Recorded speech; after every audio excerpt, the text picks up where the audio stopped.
Hi there, so I'm John. This is the first Sunday school video I have ever made.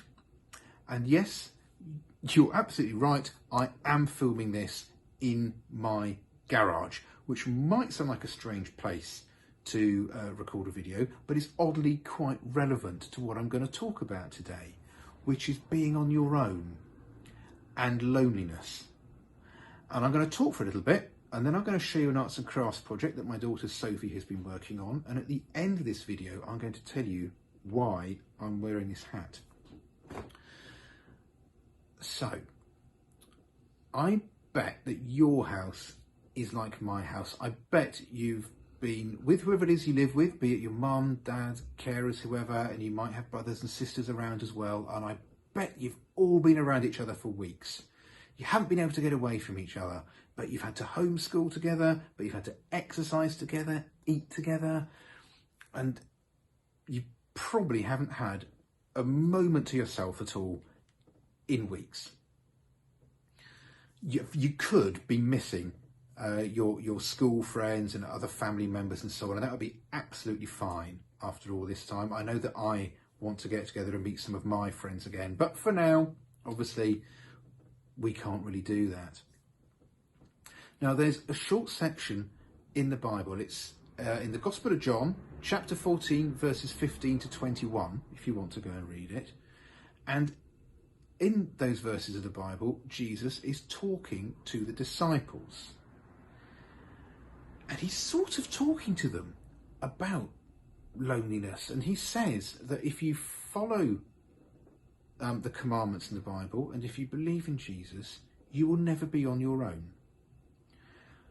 But this got me thinking about all of the people I know who are presently on their own. And I'm wondering if you can think of anyone who you know who is on their own. Is there maybe some way you can do something for them so they know that you're thinking about them? Now, obviously, you've got to be very sensible. You've got to ask your mum and dad and check that everything is okay. But maybe you can think of someone that you could write a card to. I know that my kids have done this to a few people who we know as a family who are on their own. So they can write a card and send it to them just so that they know they're thinking about them. You could even do it to some of your school friends even. Maybe there is someone you know who, with your mum and dad's help and permission, you could FaceTime. Or maybe someone that you could email. But again, you must do it with your mum and dad's permission. But give that some thought. See if there is something you can do for someone you know who is presently on their own. So what I'm going to do now, I'm going to show you this arts and crafts project that Sophie has been working on. It's a really, really easy one that you could do at home. And it doesn't really involve much, as you're about to see. Anyway, let's see what Sophie's been up to. Hello again, so I'm here with Sophie. Hi. Just going to show you the little arts and crafts project Sophie has been up to. Now, you may remember the other week, Lindsay made a video in which she showed you all how to make a sheep out of the inside of lavatory roll, the cardboard inside the lavatory roll. We came up with a little idea, didn't we? Which was to make a disciple a day.